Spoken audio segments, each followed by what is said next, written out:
আসসালামু আলাইকুম। আজকে আমরা কথা বলব হঠাৎ করে যদি কেউ আপনাকে বলে সে আপনাকে পছন্দ করে না কিংবা কোনো অপ্রীতিকর কথা বা কোনো কটূক্তি সেই ব্যাপারটা আপনি সাইকোলজিক্যালি এবং কমিউনিকেটিভ ভাবে কিভাবে হ্যান্ডেল করবেন সেটা নিয়ে আজকে আমাদের গালগপ্প। আমি সুলতানির, আমি আ কাজ করছি ইউজার এক্সপেরিয়েন্স ডিজাইনার হিসেবে এবং যেহেতু আমি একজন ডিজাইনার তো সেই ক্ষেত্রে আমার সকল ক্লায়েন্ট কমিউনিকেশন আমার নিজেকেই করতে হয়। তো অ্যাজ এ ইউএক্স ডিজাইনার এবং ক্লায়েন্ট কমিউনিকেশন এর জন্য ইউজার সাইকোলজি এবং কমিউনিকেশন এ দুটাই আসলে আমাকে অনেক বেশি ঘাটতে হয়। সেখান থেকেই এই বিষয়গুলোর সূত্রপাত।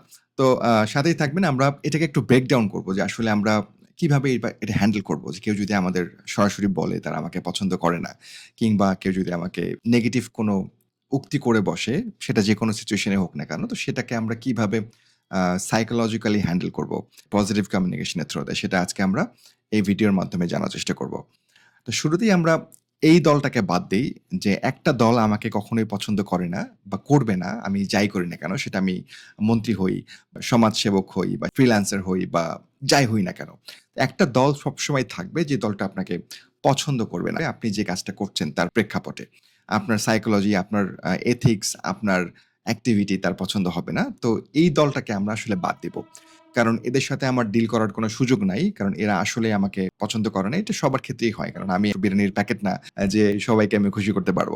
তো এইটাকে যদি আমি বাদ দেই, তো সেই ক্ষেত্রে বাদবাকি যে মানুষগুলো যারা আমাকে হয়তোবা হঠাৎ করে বলছে তারা আমাকে পছন্দ করে না বা এমন খারাপ কিছু যেটা আমি ট্রিগার্ড হচ্ছি বা আমার কাছে খুব খারাপ লাগছে। আমি নিজেকে ডাউন ফিল করছি।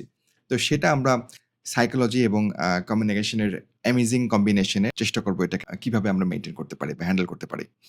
তো এটাকে আমরা কয়েকটা ছোট, ছোট ভাগে ভাগ করব। আ ১ম ভাগ যেটা হচ্ছে যে তারা আসলে কি কারণে এটা বলতে পারে? তাদের সাইকোলজিটা আসলে কি হয়? কেউ যদি যখন আমাকে বলে আমাকে তার পছন্দ না। কি সাইকোলজিক্যাল বিষয় এখানে ট্রিগার করতে পারে সে যখন বলছে? তো ফার্স্ট অফ অল আমার কাছে যেটা মনে হয় যে এটা হতে পারে কমন জাজমেন্টাল বা পাবলিক নেগেটিভ অ্যাকশন বিহেভিয়ার হইতে পারে। যেমন ধরেন কমন কিছু সিনারিও থাকে না যে ১০ জন মানুষ আমাকে একটা কারণে পছন্দ করে না, সেও আমাকে একই কারণে পছন্দ করে না। সে আমাকে জানেও না। বাট সেই কারণেই সে আমাকে অপছন্দ করে। সে জাজমেন্টাল হয়ে যাচ্ছে। সে পাবলিক নেগেটিভ যে অ্যাকশন আছে সেটার উপর সে বিহেভ করছে। তো এটা একটা বড় বিষয় হইতে পারে। যখন কেউ যদি আপনাকে অপছন্দ করে, কেউ যদি আপনাকে সরাসরি এটা বলে, এটা একটা কমন সাইকোলজিক্যাল রিজন। আরেকটা সাইকোলজিক্যাল রিজন হচ্ছে প্রজেকশন। যেটাকে আমরা প্রজেকশন বলি। বাট খাঁটি বাংলায় বলতে গেলে এটাকে আমরা বলব হিংসা। তো হিংসা থেকেও কিন্তু একটা মানুষ আপনাকে অপছন্দ করতে পারে। তো হিংসা থেকে আসলে আমাদের একটা মানুষকে খারাপ লাগার টেনডেন্সি কাজ করে। আমি ওরকম হতে পারি নাই। আমি তার মতো করতে পারছি না বা সে আমার থেকে বেটার কিছু করছে বা তার গোলটা আমারও গোল বাট সে সাকসেসফুল, আমি এখনো সাকসেস হইতে পারি নাই। তো এখান থেকে আমরা তাকে অপছন্দ করার চেষ্টা করি। যেহেতু আমারও একই মিশন ছিল, একই ভিশন ছিল বাট আমি সেটাকে টার্গেট করেও সাকসেস গেইন করতে পারি নাই। বাট সে করে ফেলছে সামহাউ। আমি তার মোস্ট অফ দ্যা কেসেস তার আমি সাকসেসকে দেখি না। তার স্ট্রাগল বা তার জার্নিটাকে দেখি না। আমি দেখি সরাসরি সে করতে পারছে, আমি করতে পারিনি। মানে সে আসলে আমার সাথে যায় না। তাকে আমি তখন হেট করি। সামহাউ একজন কম্পিটিটর হিসেবে ভাবতে থাকি। তো এটা প্রজেকশন হিসেবে কাজ করে। আরেকটা ব্যাপার হইতে পারে যে আলাদা থট ভ্যালুয়েশন বা থট প্রসেসিং যেটা সেটা হতে পারে ধরেন যে আপনার মোরালিটির সাথে তার মোরালিটি যায় না। আপনি একটা জিনিস এভাবে চিন্তা করছেন, সে অন্যভাবে চিন্তা করছে। মানে ঘুরায় খাওয়ার মতো একটা বিষয়। তো এখান থেকে হইতে পারে তার আপনাকে অপছন্দ করার কারণ। আরেকটা হইতে পারে যে আ অতীতে তার সাথে খারাপ কিছু হইছে বা নেগেটিভ কোনো একটা ইমপ্যাক্ট তার লাইফে হইছে। সেখান থেকে একটা ডিফেন্সিভ রিঅ্যাকশন এ চলে যাওয়া। ধরেন আপনি আ একটা কথা বললেন, সে আপনাকে মনে করে বসলো যে আপনি তো হয়তোবা সেই লোকটার মতো খারাপ। কারণ যেহেতু আপনি ওই কথাটা বলেছেন, যেহেতু আপনি ওই টপিকে কথা বলছেন। তো সেইও খারাপ ছিল, সে আমার সাথে খারাপ করেছে, এখন আপনিও আমার সাথে খারাপ করবেন। এই কারণে আপনাকে আমার পছন্দ না। তো এইটা একটা ব্যাপার হইতে পারে।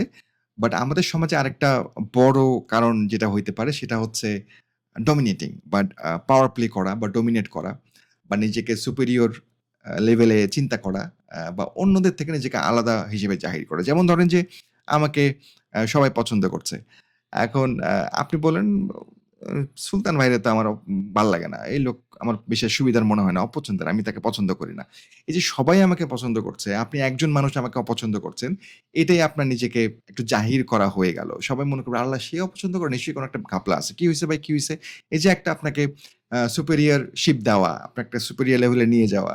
তো এইটার কারণে হইতে পারে বা আপনি আমাকে ডমিনেট করতে চাচ্ছেন। আপনি আমার উপরে থাকতে চাচ্ছেন বা আমাকে খারাপ লাগিয়ে আপনি এটা প্রমাণ করতে চাচ্ছেন যে আসলে আপনি আমার থেকে বেটার বা আমার থেকে আপনি আরো বেটার থটফুল বা আপনার থট প্রসেস আরো উন্নত মানের। আমার অতটা না। তো আপনি আমাকে জাজ করতে পারতেছেন। সবাই যেখানে আমাকে ভালোবাসতেছে, পছন্দ করছে, আপনি সেখানে একাই আমাকে জাজ করে ডমিনেট করতেছেন। তো সেই ক্ষেত্রে এটা হইতে পারে যে হয়তোবা ধরেন আমাদের এই থট থেকেও আমরা কিন্তু খুব কমনলি মানুষকে জাজ করে বসি। তো এটা মানুষ যেকোনো পার্সপেক্টিভ থেকেই করতে পারে। এটা আসলে খুব একটা আহামরি বিষয় নয়। কারণ এটা চিন্তা করতে গেলে অনেক কিছু চিন্তা করতে হবে। বাট এই জায়গাটাতে আমাদের আসলে মানসিক অবস্থা কি হয় এবং আমরা কি অ্যাকশন এ চলে যাই যেখান থেকে আসলে আমাদের বিরত থাকা দরকার। এই জিনিসগুলো আমি একটু 2nd পয়েন্টে আলোচনা করতে চাই। তো ১ম যে পয়েন্ট সেটা হচ্ছে যে আমরা যখনই কিছু শুনি, কারণ আমরা নরমালি আমাদের আ প্রশংসা শুনতেই কিন্তু অভ্যস্ত। এই কারণে আল্লাহ কিন্তু আমাদের মানুষের মনের খবর জানার কোনো সুযোগ দেন নাই। কারণ মানুষের মনের খবর যদি জানতে পারতাম, আমার কাছের থেকে কাছের মানুষেও আমার সম্পর্কে নেগেটিভ যে ব্যাপারগুলো চিন্তা করে সেগুলো আমরা জানতে পারতাম। তাহলে আমরা সবসময় কিন্তু একটা স্ট্রেসে থাকতাম, একটা নেগেটিভিটির মধ্যে থাকতাম। সো এইজন্য কেউ কখন যদি আমাদের নেগেটিভ কিছু বলে, খারাপ কিছু বলে বা আমাকে অপছন্দ করছে, এটা একটা রূপক। শুধু অপছন্দ না, অনেক কিছুই বলতে পারে সে নেগেটিভ যেটা আমার কাছে ভালো লাগছে না। তো সেটাতে আমরা ১ম যেটা হয় সেটা হচ্ছে offended হই। কারণ এটা দেখবেন যে আপুদের অনেক আপুরা আছে, তাদের প্রোফাইলে ওয়াও বিউটিফুল সুন্দর। দেখবেন এই কমেন্ট গুলো করলে তারা খুব হ্যাপি থাকে, খুব খুশি হয়। বাট যখন তাদের একটু সমালোচনা হয়ে যায়, "আপু এটা কিন্তু ভাল লাগছে না বা এটা আরেকটু বেটার হইলে ভালো হইতো।" সে কিন্তু তখন অফেন্ডেড হয় যে, "আমাকে এত সুন্দর করে সাজছে, আমাকে সুন্দর লাগতেছে না, আমাকে সুন্দর মনে করেন ওই বেটাই মনে হয় খারাপ। ওই বেটার নজর খারাপ।" তো আমরা অফেন্ডেড হয়ে যাই খুব সহজেই। যেটা আমাদের আসলে হওয়া উচিত না। কারণ অফেন্ড হওয়াটা এত সহজ বিষয় নয়। যদি আমি আমার থটে, আমার থিওরিতে, আমার আ সবকিছুতে আমি যদি আ একদম দৃঢ় থাকি, আমি কিন্তু সহজে অফেন্ডেড হব না। কারণ আমি জানি যে আমি ট্রু, আমি সঠিক। মানুষ আমাকে যে যাই বলুক না কেন, আমার কিন্তু অফেন্ড হওয়ার কোনো সুযোগ নাই।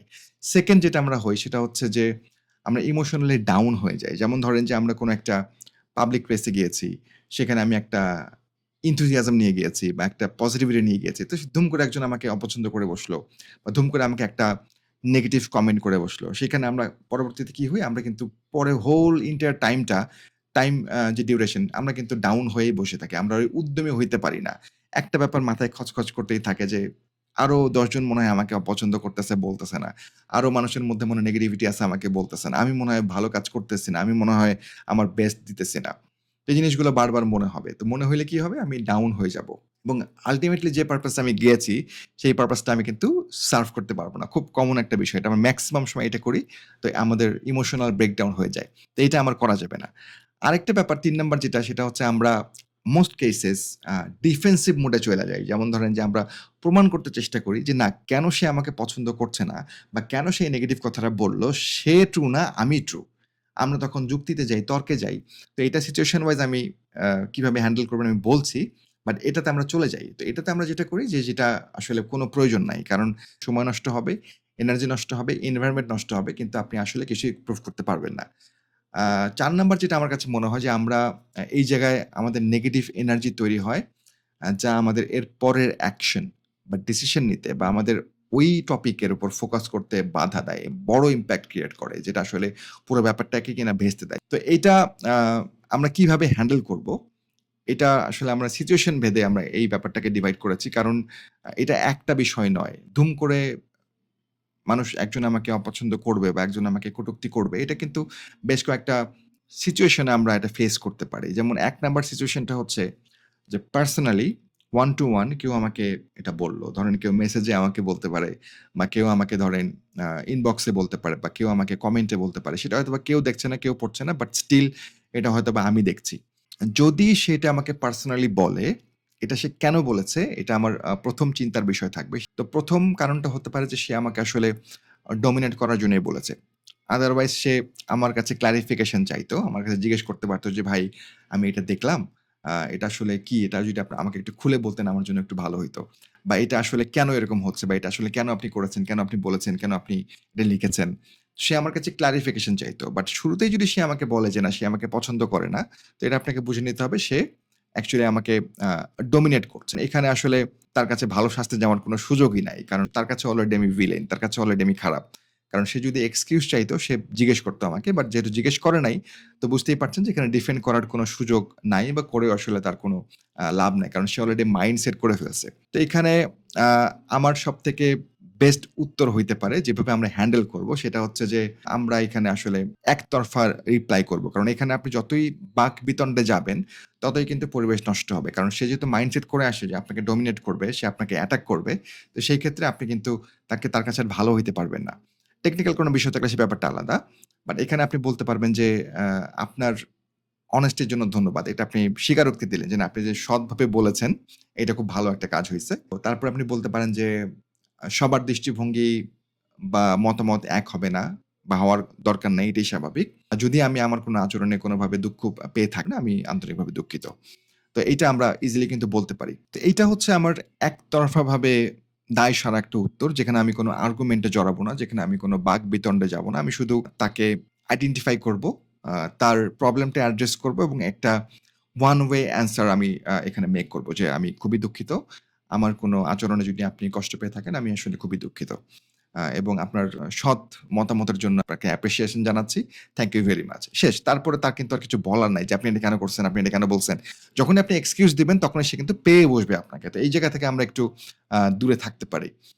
আ সিচুয়েশন ২ নাম্বার যে সিনারিও হইতে পারে সেটা হচ্ছে, ধরেন আপনি কোন পাবলিক প্লেসে আছেন, কোন ইভেন্টে আছেন বা এট লিস্ট যেখানে ২০-৩০ জনের সাথে যখন আমরা আড্ডা দেই, এরকম কোন সিচুয়েশন এ আছেন। তো তখন সে কিন্তু সেখানে বলতে পারে যে, আপনাকে আমার পছন্দ না। বা আপনি ধরেন কোন একটা ইন্টারেকশন করছেন, তার মাঝখানে সে আপনাকে বলল যে, "আপনাকে তো আমার অপছন্দ, আপনাকে আমার ভাল লাগে না। বা আপনার এই কাজটা আমার খুবই খারাপ লেগেছে। আপনি এটা কেন করেন আমি জানি না।" তো এইটা যদি সে পাবলিক প্লেসে বলে, এটাতে আমরা আরো ছোট হয়ে যাচ্ছি।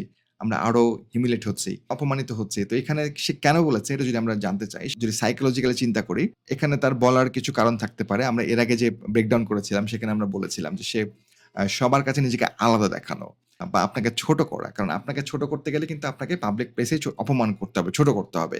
তো এটা সবথেকে বেস্ট ইমপ্যাক্ট সেখানেই পড়বে যে, আমি ১০ জনের সামনে আপনাকে ছোট করছি বা আপনাকে ডমিনেট করছি বা আপনাকে নিচু দেখাচ্ছি। তো এটা একটা ইনটেনশন হইতে পারে।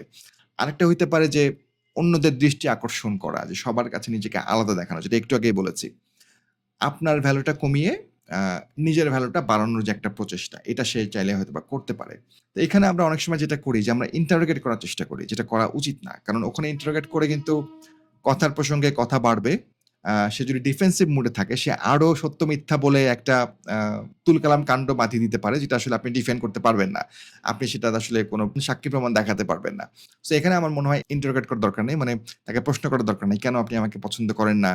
কেন আপনি এটা বলছেন বা এটা বলা তো ঠিক হয় নাই। পাবলিক প্লেসে আপনি এরকম বলছেন, আপনার এত বড় সাহস বা এইরকম বাকবিতণ্ডা যাওয়াই যাবে না। তো আমরা এখানে যেটা করতে পারি, ডিফেন্সিভ মুড এ না গিয়ে আমরা একটা এভয়েডিং অ্যান্সার আমরা দিতে পারি। ঠিক আছে? যে এভয়েডিং অ্যান্সার টা পাবলিক প্লেস এর জন্য সুইটেবল। যেমন ধরেন এটা আমরা বেশ কয়েকটা ভাবে করতে পারি। একটা হচ্ছে যে, এটাকে অ্যাভয়েডিং টেনডেন্সি ক্রিয়েট করে এটাকে আমরা উড়ায় দিতে পারি। আরেকটা করতে পারি যে, এটাকে আমরা ডিফারেন্ট অ্যাঙ্গেল এ নিতে পারি। যেমন ধরেন আমরা এটাকে ফানি অ্যাঙ্গেল এ নিলাম বা হিউমারাস অ্যাঙ্গেল এ নিলাম। যেমন আমরা এখানে বলতে পারি যে, যদি কেউ আমাকে বলে যে, "সুলতান ভাই, আপনাকে তো আমার পছন্দ না। আপনি এই কারণে হয়তোবা অনেক ফেমাস, বাট আপনাকে আমার এই কারণে আপনাকে আমার ভাল লাগে না। আপনি এত ভালো লাগারও মানুষ না।" একটু কটূক্তি করে বলল, একটু পিঞ্চ করে বলল। আপনি হয়তোবা তাকে বলতে পারেন যে, "এটা তো ভাই খুব চিন্তার বিষয়। আমি আপনার কাছে পছন্দের না। আচ্ছা, আপনার কাছে আমি একটু পরে আসতেছি। একটু দাঁড়ান। আমি এই পয়েন্ট আমি একটু পরে কথা বলছি।" বলে আপনি যেভাবে গো থ্রু করছিলেন, গো থ্রু করেন। এটাও কিন্তু অনেকটা এভয়েডিং একটা অ্যান্সার, বাট সেখানে আপনি ম্যানেজ করলেন পাবলিক প্লেসে। একটু ফান হিসেবে নিলেন বা একটু ডিফারেন্ট ভাবে তাকে অ্যাড্রেস করলেন এবং তাকে এভয়েড করে কিন্তু সামনে এগিয়ে গেলেন। কারণ সেখানে যদি আপনি বাকবিতণ্ডা জড়াতেন, দেখবেন যে আপনার কিন্তু ওই যে যেটা বললাম যে, আমরা ডাউন হয়ে যেতাম এবং অনেক ইনফরমেশন আসতো যেগুলো আমি প্রসেস করতে পারতাম না এবং আমার পরবর্তী যে আ এন্টায়ার টাইম, সেটা কিন্তু আমার খারাপ যাইত। তো এটাকে আমরা আরেকভাবে নিতে পারি। যেমন ধরেন, নিজের উপর আমরা ব্লেম নিতে পারি। নিজের উপরেই আমরা দোষটাকে চাপাই দিয়ে একটু ফানি অ্যান্সার দিতে পারি। যেটা হইতে পারে, ধরেন যে, সত্যি দেখেন, মন থেকে সবার জন্য ভালো কিছু করার চেষ্টা করি, আমি সবসময় করি। কিন্তু তবুও তো আসলে আমি মানুষ, আমার ভুল হয়। যেগুলি আপনি সহ অনেক মানুষের কাছে খারাপ লাগার কারণ হইতে পারে আসলে। তো আমি প্রমিস করছি ভাই, যে ব্যাপারগুলো আমার মধ্যে ইস্যু আছে সেটা আমি ঠিক করে নেওয়ার চেষ্টা করব। আমি নিজেকে ফিক্স করব ইনশাআল্লাহ। তো আপনাকে আপনার অনেস্ট ওপিনিয়ন এর জন্য অনেক, অনেক ধন্যবাদ। এটা আপনি বলতে পারেন যে, নিজের ব্লেমটাকে নিজের কাছে নিয়ে নিলেন। যে, আমারই দোষ আসলে ভাই। প্রবলেমটা আমার ছিল।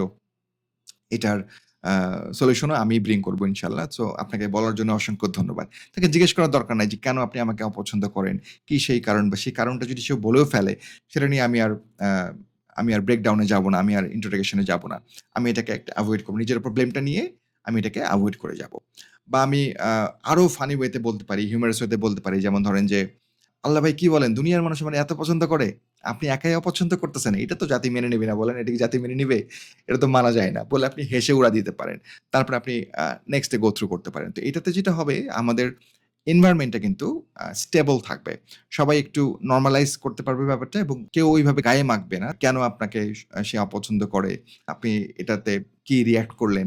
এটা আসলে আমার মনে হয় তখন আর খুব একটা ভাইরাল হবে না। At least. আরেকটা সিচুয়েশন যেটা আছে সেটা হচ্ছে যে কর্পোরেট কিংবা অফিসিয়াল এনভায়রনমেন্ট এ যেটা হয়। হ্যাঁ? তো এখন এটা কেন কেউ বলে? ধরেন যে আমি এইচআর এ আছি বা আমি কোনো একটা ডিপার্টমেন্টে আছি। তো সেটার আমার যে এমপ্লয়ি আছে যারা তারা কেউ আমাকে বলছে যে, "ভাই আপনাকে আমার পছন্দ না। বা আপনার এই কাজটা আমার ভাল লাগে না ভাই। বা আপনি এটা করছেন এটা আমার পছন্দ হয় নাই।" এটা কেন বলে? এখানে আসলে অনেক ধরনের ক্ল্যাশ হয়, ভুল বোঝাবুঝি হয়। এই ব্যাপারগুলোর মধ্যে আসলে কিছু ব্যাপার শর্ট করা দরকার, মানে শর্ট আউট করা দরকার এবং কিছু ব্যাপার কিন্তু লেট ইট গো করা দরকার। তো এমন যদি হয় যে প্রবলেমটা সলভ করতে হবে, ধরেন আপনি একজন টিম লিড। তা আপনার টিমে যেহেতু আপনাকে কাজ করতে হবে, যেহেতু আপনাকে প্রপার আউটপুট দিতে হবে, প্রপার আউটকাম জেনারেট করতে হবে। তো সেই ক্ষেত্রে আপনি যদি সেলস টিমের লিড হয়ে থাকেন, আপনার সেলস টিমের মধ্যে কেউ যদি আপনাকে অপছন্দ করে, তাহলে কিন্তু তাকে যদি আপনি ফিক্স না করেন, তাকে ফায়ার করা ছাড়া কিন্তু কোনো উপায় থাকবে না। বাট একই কারণে পরের জন যাকে হায়ার করবেন, সেও কিন্তু ঝামেলা পাকাইতে পারে। তো এটা আমার মনে হয় এই জায়গায় ফিক্স করতে হবে। যেমন ধরেন আপনি তাকে পজিটিভলি ফিক্স করতে পারেন। আপনি তাকে লাঞ্চে ইনভাইট করেন। ঠিক আছে? বা তার সাথে সুন্দরভাবে কিছু কথা বলেন। পুরো লাঞ্চ টাইমটা জুড়ে বা পুরো ওই কনভারসেশনটা জুড়ে অন্য পজিটিভ কথাগুলো বলেন। যেন তার মধ্যে কিছু পজিটিভিটি তৈরি হয়। লাঞ্চের পরে চা খাইতে, খাইতে হয়তোবা তাকে জিজ্ঞেস করতে পারেন যে, "আসলে ভাইয়া কি হইছে বলেন তো? কোন ব্যাপারগুলো আপনার কাছে খারাপ লাগছে? আমার তো জানা দরকার। আমি তো টিম লিড। এই ব্যাপারগুলো না সলভ করলে আসলে আমার কাছে মনে হচ্ছে যে এটা আমাদের সেলস এ এটা ঝামেলা করবে। তো আপনি আমাকে একটু বলেন তো ভাই কিভাবে কি করা যেতে পারে?" এই সাথে আপনি তার কাছ থেকে সাজেশন চাইতে পারেন যে, "ভাই আপনি আমাকে বলেন যে কিভাবে আসলে আমি এটাকে ডেভেলপ করতে পারি? আমাকে কিছু অ্যাডভাইস করেন প্লিজ।" এটাতে যেটা হবে যে বস ভাবটা আপনার মধ্যে থাকবে না এবং আপনি খুব সহজেই এটাকে কিন্তু এক্সিকিউট করতে পারবেন, পজিটিভ ওয়েতে হ্যান্ডেল করতে পারবে। আর আরেকটা ব্যাপার যেটা বললাম লেট ইট গো করা। তো লেট ইট গো টা আমরা কোথায় করব? ধরেন আপনি এইচআর এবং আপনি সবাইকে টাইম মতো আসতে বলেন। এই কারণেও নাকি আপনাকে পছন্দ করে না। তো এই জায়গায় আপনাকে কিন্তু আ লেট ইট গো করতে হবে। কেন? কারণ এটা চাইলেও আপনি ফিক্স করতে পারবেন না। সবার টাইম মতো অফিসে আসা কারোই হয়তোবা পছন্দ না যারা চাকরি-বাকরি করে। বাট আপনাকে এটা মেইনটেইন করতে হবে। আপনাকে না আসলে সেলারি কাট করতে হবে বা যেটা অফিসের রুলস অ্যান্ড রেগুলেশন এর মধ্যে পড়ে, নিয়ম-কানুনের মধ্যে পড়ে। এটা যদি আপনি মেইনটেইন না করেন আপনার চাকরি থাকবে না। তো সেক্ষেত্রে এটা কিন্তু আপনার লেট ইট গো করা ছাড়া কোনো উপায় নাই। এইটা আপনি খুব সুন্দর করে তাকে বলতে পারেন। যেহেতু আসলে ক্ল্যাশ হচ্ছে বা সে আপনাকে অপছন্দ করছে কোনো একটা রিজনে। আপনি তাকে বলতে পারবেন যে, "আমি ভাই বুঝতে পেরেছি আপনি আমাকে পছন্দ করছেন না। তো ব্যক্তিগতভাবে আমাদের একে অপরকে পছন্দ না করলেও চলবে। বাট আমি আশা করছি এই জিনিসটা আমাদের কাজের জায়গা বা প্রফেশনালিজম বা আউটকাম এ কোনো খুব একটা ইমপ্যাক্ট করবে না এবং এটা আমাদের প্রোডাক্টিভিটি বা আমাদের যে এক্সিকিউশন সেগুলোতে আসলে খুব একটা ইমপ্যাক্ট পড়বে না। আমি আশা করছি এটা বাধা হয়ে দাঁড়াবে না।" তো এইটাই। এভাবে আপনি এভয়েড করতে পারেন তাকে। তো ৪ নাম্বার সিচুয়েশন, লাস্ট সিচুয়েশন যেটা আমি বলব আসলে এটার তো কোনো শেষ নাই সিচুয়েশন এর। তারপরেও আমরা ৪ টা ভাগে ভাগ করেছি। ৪ নাম্বার সিচুয়েশন হচ্ছে যে কোনো পার্সোনাল রিলেশনশিপ। এটা হইতে পারে ফ্যামিলির মধ্যে, এটা হইতে পারে হাসব্যান্ড ওয়াইফ এর মধ্যে, এটা হইতে পারে ভাইদের মধ্যে বা এটা হইতে পারে আ অন্য ফ্রেন্ডদের মধ্যে যেকোনো ব্যাপারে। তো এইটাতে সে যদি আপনাকে বলে যে, "তোমার এই জিনিসটা আমার পছন্দ না।" তো এটা কিন্তু সে মাইন্ডসেট থেকে বলা নাই। কেন বলেছে আমি এটা বলছি। সে কিন্তু মাইন্ডসেট থেকে বলা নাই। কারণ সে আসলেই প্রবলেমটা আ আইডেন্টিফাই করতে পেরেছে যে এটা একটা প্রবলেম হইতে পারে। অথবা সে আপনাকে চরম লেভেলে ভুল বুঝতেছে বা সে আপনার থট প্রসেস এর সাথে অ্যালাইন করতে পারতেছে না। বাট যেহেতু সে আপনার নিজের মানুষ, যেহেতু সে আপনার কাছের মানুষ এবং তার সাথে আপনাকে অ্যালাইনড হয়ে চলতে হবে। তো এই ক্ষেত্রে আমার কাছে মনে হয় আ সমাধানটা হতে পারে তার কথাগুলো মন দিয়ে শোনা এবং বুঝতে পারা। শুরুতেই লজিক দেয়া যাবে না। কারণ লজিক দিয়ে আমি নিজেও অনেক ধরা খাইছি জীবনে।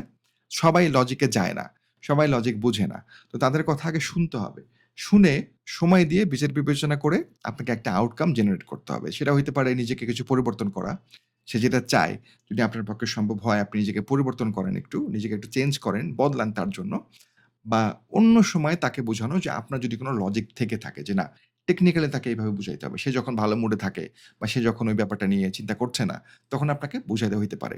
অথবা আপনি নিজেকে চেঞ্জ করতে পারেন। নিজেকেই বুঝান যে না এটা সে চাইছে যেহেতু ধরেন যে আপনার কোনো ফ্রেন্ড আপনার কোনো একটা অভ্যাস তার পছন্দ না। তো সেক্ষেত্রে আপনি তাকে এভয়েড তো করতে পারবেন না। তো চেষ্টা করবেন যেহেতু সে আপনার অনেক ভালো ফ্রেন্ড, কিন্তু আপনি চান আ সে আপনার জীবনে থাকুক। আপনি চান তার জীবনে আপনিও থাকেন। তো সেই ক্ষেত্রে তার চাওয়াটা যদি কোনোভাবে নিউট্রালাইজ করে মেনে নেয়া যায়, এটা আপনি চেষ্টা করবেন। আদারওয়াইজ আপনি চেষ্টা করবেন যে তাকে পরবর্তীতে আপনার দিকটাও কিছুটা বুঝানো। মানে আমি এখানে মিন করছি একটু আপনি আগায় যাবেন, একটু সে আগায় আসবে। একটা মিউচুয়াল আন্ডারস্ট্যান্ডিং। তো এটাই আমার কাছে মনে হয় যে এই ৪ টা সিচুয়েশন এ আপনি হ্যান্ডেল করতে পারেন। তো আমি আসলে Facebook এ পোস্ট দিয়েছিলাম এবং সেখানে অনেক মজার সব রিপ্লাই পেয়েছি যে কিভাবে আপনি এই ব্যাপারটা হ্যান্ডেল করবেন। তো আমার মনে হয় সাইকোলজিক্যালি এবং কমিউনিকেটিভ ওয়েতে মানে পজিটিভ কমিউনিকেটিভ ওয়েতে এই ৪ টা সিচুয়েশনকে আপনি আ এইভাবে হ্যান্ডেল করতে পারেন খুব সহজেই। ভালো থাকবেন। দেখা হবে পরের ভিডিওতে।